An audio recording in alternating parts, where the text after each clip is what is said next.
তো নমস্কাৰ সকলোকে আপোনালোকৰ কি খবৰ মোৰ ভাল আৰু মই এইমাত্ৰ উঠিছোঁ টাইম হোৱা নাই আৰু জাষ্ট উঠিছোঁহে চকু ফুলিয়ে আছে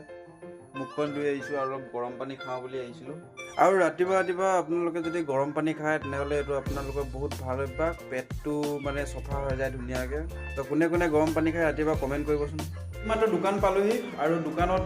এইটো ৰুমততো কৰিবলৈ জেগা নাই আজি সেইটো ৰুমত কৰিম আজি বনাব লাগিব মানে দৰ্জা চৌকাত আছে দুটা তো বনাই আছোঁ আৰু আপোনালোককো দেখাই আছোঁ বনাব নোৱাৰোঁ কাৰণ ইয়াত গোটেই দীঘল ৰেলিংখিনি সোমাই আছে আৰু ইয়াত অকণমানো জেগা নাই আৰু এইফালেও মাল আছে আৰু ইয়াতো আছে আৰু সেইফালেও আছে ইয়াত বনাবলৈ জেগা নাই তো এইটো ৰুমত বনাম এইটো ৰুমত পবিত্ৰ দা আছে আৰু আজি মই তাত যাম আৰু এইজনে হ'ল আমাৰ পবিত্ৰ দা আৰু পবিত্ৰ দাই আজি গেট বনাব সেইকাৰণে মালখিনি কাটি কিনে ৰেডি কৰিছে আৰু এইফালে মই কালি বনোৱা চৌকাত 12টা আছে ইয়াতে ৰেডি কৰিছে মানে ৰং চং মৰা নাই এতিয়ালৈকে আৰু মই এইফালে পাইপখিনি আনি কিনে নিজৰ জেগাত ওলমাই থৈছোঁ আৰু গোপাল দাক চাওকচোন সেইফালৰ পৰা মাল কাটি থকা টাইমতে মানে ইফালৰ পৰা এইফালে মানে ঘূৰি ফুৰিব মানে আগে ভাগে একদম মানে ব্লেডখন লগাই দিবলৈ মন যায় আৰু পাল্টি কৰি কিনে দেখিলোঁ যে পবিত্ৰ দাই মানে মোবাইলটো চিধাকৈ ধৰা নাই আৰু উল্টাকৈ ধৰি আছে মই পবিত্ৰ দাক ক'লোঁ যে ভালকৈ ধৰা মোবাইলটো নাই বোলে ওলম লগাই কিনে চিধা কৰিম নেকি সেনেকৈ কৈছে মোক চাওকচোন আজি শৰ্মাদাই ৰাতিপুৱা 8টা বজাতে আহিছিলে মানে সোনকালে দোকান আহিছিলে তো সেইকাৰণে টিফিন লৈ আহিছিলে আৰু শৰ্মাদাই অকলে খাবলৈ বেয়া পাইছে সেইকাৰণে মোকো মাতি ল'লে ময়ো সেইকাৰণে ৰুটি এখন আৰু চব্জি অলপ খাই দিলোঁ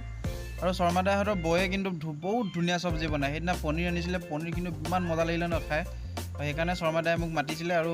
খাই দিলোঁ আৰু কিনো ক'ব গাইছ অকণমানকৈ পেট পূজা কৰাৰ পাছত বিতুপন দাৰ পিছফালে উঠি কিনে মই গৈ আছোঁ মেজাৰমেণ্ট আনিবলৈ বাহ বেটাৰ হাঁহি নতুন কাম পাব আজি বাহ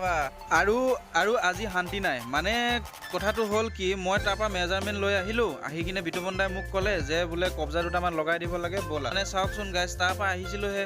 মানে ইফালে আকৌ যাবলগীয়া হ'লেই মানে জীৱনটোত মানে ক'তো শান্তি নাপাওঁ গাইছ গম পাইছেনে ৰাতিপুৱাৰ পৰা এনেকৈয়ে ঘূৰি ফুৰিছোঁ আৰু কি কৰিব উপায়তো নাই আৰু এইফালে মোৰ সন্ধিয়া টাইমত মোৰ কামৰ ভূতে ধৰিছে এইফালে মই চৌকাতটো পেলাই কিনে মাৰিব লওঁতে এইফালে আন্ধাৰে হৈ গ'ল ৰ'ব ভিডিঅ'টো দেখোন বহুত দীঘল হৈ গৈছে গাইছ নেক্সট পাৰ্টটো কাইলৈ চাব নেকি আজিলৈ আহিছোঁ দেই ছাবস্ক্ৰাইবটো কৰি ল'বচোন কৰি ল'ব